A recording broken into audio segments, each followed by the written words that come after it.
Welcome to Living a Full Life podcast. Join us as we explore health topics that encourage raising healthy children, living a healthy life, and living the best life possible. Now, here's your host.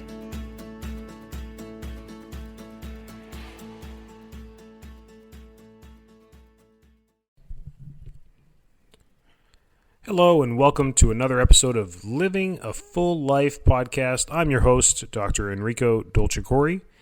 This week's topic, your feet. Your feet are so important to the overall structure of your frame that they usually go forgotten. Most people don't like feet. They look funny. They smell. But they have an important function to the overall alignment of your entire body, but they're affected by your neurology. And when we talk about feet, we talk about, the arches in the foot, the bones in the feet, the alignment in the feet, the ankle. But we really don't give our feet much credit. 25% of all the bones in your body are in your feet. There's only 220-something bones in the body, and there's 25 in each one of your feet. And that makes up, 25% of the bones in your body. And the reason for that is because they have a really important role to hold up the entire frame. And they do some pretty cool things. They help you move. They support your frame. You can run. You can do some pretty cool things with your feet. But we usually don't pay attention to them until they hurt. And there's many reasons why our feet will hurt. It's the stress we put them under over time. Usually it's improper footwear, and we've pretty much changed the entire environment to be this asphalt and concrete and tile and hardwood jungle that's very flat.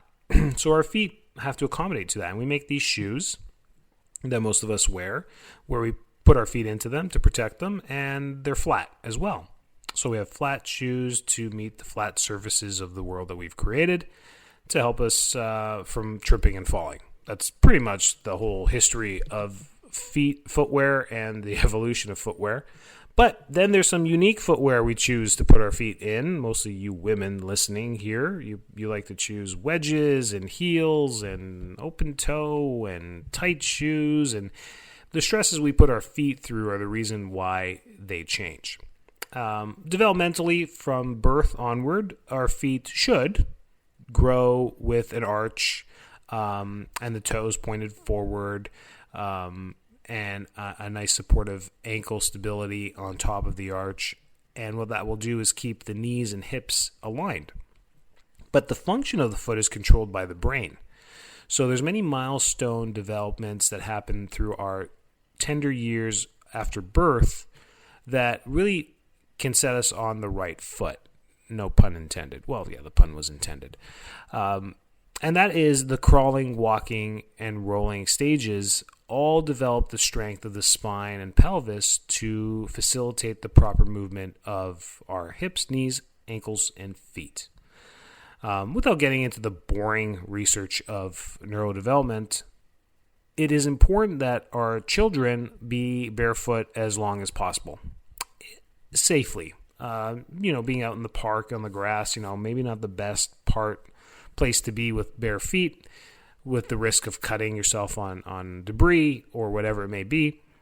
But in safe environments, maybe in your backyard where you haven't built a shed and there's no screws around, letting your kids play in the grass barefoot is a really good idea, especially the younger they are. Walking around the house, you'll notice your infant that's just learning how to walk does better barefoot than they do with any shoe you could put them in, barring that they have healthy development of their feet. So with that, we want to facilitate the barefoot walking for a long time. It's turned into a barefoot movement now that you may have heard over the last 15 years, the bare feet or the toe shoes that are out there now where you pretty much makes the foot look bare. The idea behind that is to utilize the muscles in the feet as much as possible when we walk and move to strengthen the foot. And the literature shows it really does strengthen the feet. Are we better off with it? I don't know, because the world is still flat. We've created concrete, asphalt, cement, tile, hardwood. We've created all this stuff that's very flat and hard. So really, our arches play a big role here. And when we look at the arches of the foot that are supposed to keep the foot up off the ground and give us a little bit of stability. What the arch does on the bottom of the foot is makes your foot spring-loaded. So that way, when you walk and you run, you have the spring effect of an arch, and the arch is very strong. An arch in steel and in architecture and in engineering is much stronger than a flat, straight piece of metal. So arches can sustain a lot more force, especially at the apex of the arch, and that comes from physics, comes from engineering.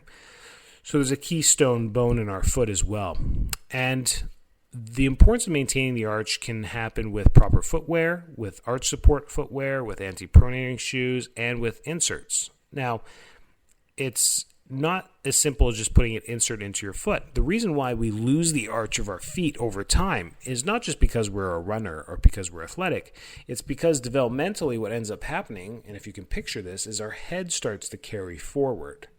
It's called anterior head posture, where our head just slowly goes forward, and that anterior motion of it, think of a bowling ball being placed on a shelf, and then all of a sudden the bowling ball starts to roll to the edge of the shelf.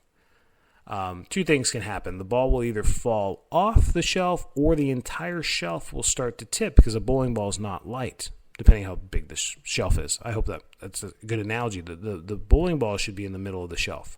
That's the safest, and it's not going to move. And the same thing with our head. Like a bowling ball, it can't be held forward. If it's starting to be held forward, it creates a kinetic chain reaction all the way down to your feet.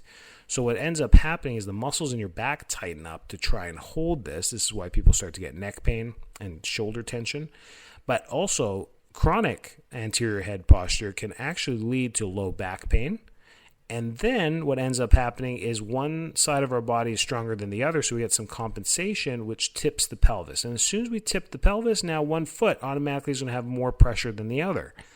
And then everything in between, the hip joint, the knees, the ankle, everything now takes a toll. And you see this ricochet effect from left to right. So if someone has right foot pain, they may have left knee pain, right hip pain, and left-sided low back pain. If you really dissect this, then they have like right shoulder pain and like pain on the left side of their neck, and just keeps zigzagging down the body because the body's trying to stay neutral and balanced. So that it really comes from our posture. So the whole point of this, the whole intro to our feet, is posture. There's not only so much you can do as a child, because you're hopefully left to roam free barefooted, and you develop some strong feet. Great, that's a great start to your life. And then you started wearing shoes, and then you went to school and played soccer and did all that other stuff. That's great, and you became an adult.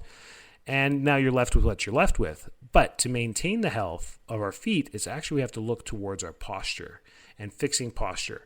And that's why ergonomics has become such a huge thing today, as far as the desks, the chairs that we sit in, the cars, the headrests, the mattresses, the pillows. Everything is becoming very ergonomic centric. Whether it's right or wrong is a different story for a different day, because we've understood that posture plays a big role in everything. Even cardiovascular function and oxygen intake, our posture plays a huge role in that as well. So keeping this head back is the key. And if you work at a desk, you know what I'm talking about. You just naturally, as the day goes on, even if your keyboard and mouse are in the right position, your head starts to gravitate towards that screen. And that's where this is coming from, is the hours that we spend both in a desk at school learning. We put kids in a desk very early, and they develop bad posture there. And then we sit at a desk for our careers, most of us, and that gives us a bad start as well. So maintaining this is postural exercises that help restore the alignment of your head over your shoulders. And a chiropractor is a cheat. Is a cheat, as you know, I'm a chiropractor, is a cheat to get posture better faster. That's why you pay a chiropractor to go in there, so that you don't have to sit there on the floor every day and do all these exercises, for 20 minutes, 5 times a week. Is you're going to go to a chiropractor, and they're going to adjust the spine, which gives super mobility very quickly to the joints of your spine, so that when you do exercise or you do sit, you're in better position. We mainly lose good posture because we start to get achy and tired, our muscles, during the day and we lean forward. If later in life we start to get pain, we get back pain, and we just start to modify how we sit to avoid the pain, and that just creates a snowballing effect in the wrong direction. So chiropractic is the best. I know it's biased coming from me, but it is the best because we can show you before and after x-rays and what we do. We change people's posture. It's absolutely the best way to maintain postural health and to change your posture. The second thing is those exercises I was telling you about. Chin tucks, like giving yourself a double chin, so where you bring your chin down and try and tighten the muscles in the front of your throat, that's a great exercise as well. So you tuck, hold, 5 seconds, released. And you can do this in a seated position. Then once you get strong at this over time, and you only need to repeat these maybe 20 cycles once a day, a few times a week. It doesn't even have to be every day. If you do it too much, you'll actually get like a sore throat. Your muscles in your throat will feel sore. So that's a great one. The chin tuck brings your head back where it's supposed to be. So I love that one. We usually teach it to our older population against the wall. So they'll stand with their back against the wall. They'll put their butt, their shoulders, and the back of their head against the wall. And then they'll try and tuck their chin and hold for a few seconds. That's good. You can do this seated at the desk. And then the more advanced option is when you're lying flat on your mattress or on the carpet or on a yoga mat, is to try and flex the chin or give yourself a double chin as your head raises off the ground. Now you got gravity going against you, and it makes it even more difficult to try and hold for 5 to 10 seconds. And you'll slowly increase the strength of your throat, those deep muscles in the front of your spine that we don't talk about.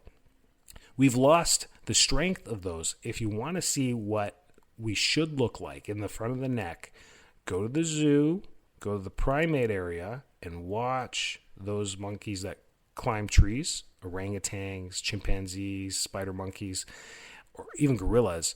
Look at how thick the front of their neck is. It's because they're climbing and they have to look up, right? They have to look up at the branch to make sure they grab the net, and they're doing that all day. Plus, they're doing like chin-ups all day, just getting up that and how fast they can do it. Pretty amazing. We've lost that because we don't like bananas anymore, so we don't climb the trees and eat them. We just put them in a box and get them at the grocery store. So, but we've cheated. We cheated our way through evolution. So that's okay. That's fine. So that's one. And then the rest, yoga, I'm a big fan of yoga and strengthening the back and poses and holding the back muscles, because we are typically very strong in our chests because we do everything in front of us. So our chests are strong, the pec major is strong, and our low back, our glutes are strong because we do sit and get up. Believe it or not, we do have strong glutes, and we have to walk and move. They're the largest and strongest muscles in the body. So typically you don't have to strengthen the glutes. The reason why glute exercises are so popular is because they make you look good in pants. So that's great. But they're already strong. All of you have strong glutes and relatively strong pecs. What we have that's weak is our core, our front, our pelvic floor, and our upper back is typically where we lose our strength. So if you're going to go to the gym or you're going to do any exercises, the pull-down machines for your back, absolutely fantastic. At a lightweight, high reps, just increase and just squeezing the lats together, and then pulleys like the row machine, fantastic. But not doing 1,000 rows. It's more about just row, contract, squeeze the shoulder blades together, and release. Squeeze, contract. So it's a very methodic exercise rather than like a bodybuilder exercise. And doing that once a week. Remember, you only need to work muscle groups at least once a week. If you can do it twice, that's good too, but you want rest in between. So if you do it once or twice a week and you just focus on postural exercises, these can be done at home with a band. You don't need to go to the gym. You'll notice a dramatic improvement in not only your posture and how you look, but your knee and ankle and foot pain will increase as well. Then at that point, once you're doing those things, then we can look at inserts depending on your lifestyle. If you're a runner or an avid walker, then having the proper inserts and having your feet assessed properly for pronation, overpronation, metatarsalgia, neuralgia, whatever's going on in the foot, and having a custom orthotic made. A custom orthotic should always be made with you seated or standing. It should never be lying down and plastered. I don't know if you've ever had custom orthotics made. I'm a big advocate of them. I love them. They're fantastic. They're just a device that go inside your shoe. And depending on what part of the world you live in, like here in Florida, we wear flip-flops and fancy, thin shoes. We don't really wear the boots and the nice dress shoes like we do up in the north. Because of weather, so people to get them to wear orthotics here are much more difficult than it was when I was in Canada, and everyone's like, yeah, that'll fit into my Doc Martens or my boots or whatever, they would fit. They would fit. So that's the issue there. But anyway, I'm a big advocate of it because putting your foot into the right alignment helps with a lot of things. It can alleviate back pain immediately. It's a pretty cool thing. So I wanted to just do a PSA on feet because we just don't talk about them and people really don't know much about them. Podiatrists are a great resource when it comes to that. Virtually all of them can make you orthotics, and chiropractors with a knowledge base behind it will have displayed in their office or on their website that they also know about feet and adjust feet and the joints of the feet, and they're maybe related to sports injury. They'll be knowledgeable and they'll know about orthotics and they'll make them. I've been doing it for years. I've been doing extra credit, extra hours and courses on orthotics. So I'm quite knowledgeable on that as well, hence the podcast. But it plays a big role, foot pain all the way up to back pain. But I just wanted to reverse engineer it and tell people that I've seen this mostly because of our back issues and neck issues causing the foot pain. Foot and leg pain in children under the age of 10 shouldn't always be overseen as growing pains. It's typically what a pediatrician will say is like, oh, their legs hurt, their knees hurt. It's probably growing pains. And to be honest with you, 2 out of 3 times, they're right. 1 out of 3 times, they're not. There's some stress going on with the leg. So we need to make sure that we assess that properly. And that can be assessed with range of motion and even a gait analysis. Some offices will have a gait analysis where you stand on it. It shows you where you're putting pressure on your feet. That's kind of neat too. So don't ignore your feet. And there are solutions if you ask the right questions. And always work on your posture, not just for your feet, but always work on your posture. I hope you learned some great exercises there. Posture should always be worked on a daily basis. Make sure your ergonomics at your workstations are correct. The 90-degree rule is the rule. That's where all these new chairs and desks are being made, is where when you sit, you have a 90-degree angle at your knees between your lower leg and thigh, and you have a 90-degree angle at your hip, your thigh, and your back, and you have a 90-degree angle at your elbows, and your head is as far back as possible, sitting over your shoulders. That's how you avoid the hunchback, the hump neck that people see, that head forward posture, and it actually, keeping that posture increases the oxygen that you breathe on every breath too, because if you lean forward, you decrease the space in your lungs to pull in more air, as in holding a great posture where you can breathe in deeply. So even try that. Try and get the deepest breath you can get into your diaphragm. You'll see what happens to your posture. Automatically, you go into this extension and this nice posture where your back straightens out because it's trying to get the air deep down into the lungs. So try those things, and when it comes to your feet, don't ignore them, because foot pain can lead to other issues, and then typically what we end up seeing later in our 40s and 50s is when we do end up taking a picture of the knee, it's worn out, the meniscus is damaged, and now we're looking into orthopedics, arthritis, and some other, these are the things we want to avoid. So listen to those things before the pain starts. And knee pain can be a foot issue, and your foot pain can be an alignment issue. So having yourself assessed properly for posture is one of the best preventative health things you can choose to do in your life. We're always here for you. Reach out to us. Thanks for listening again, by the way. We love you. Stay well and take care. Thanks so much for tuning into this episode of Living a Full Life podcast. If you're enjoying the show, please feel free to rate, subscribe, and leave a review wherever you listen to your podcasts. That helps others find the show, and we greatly appreciate it. Thanks again for tuning in, and we'll catch you in the next episode.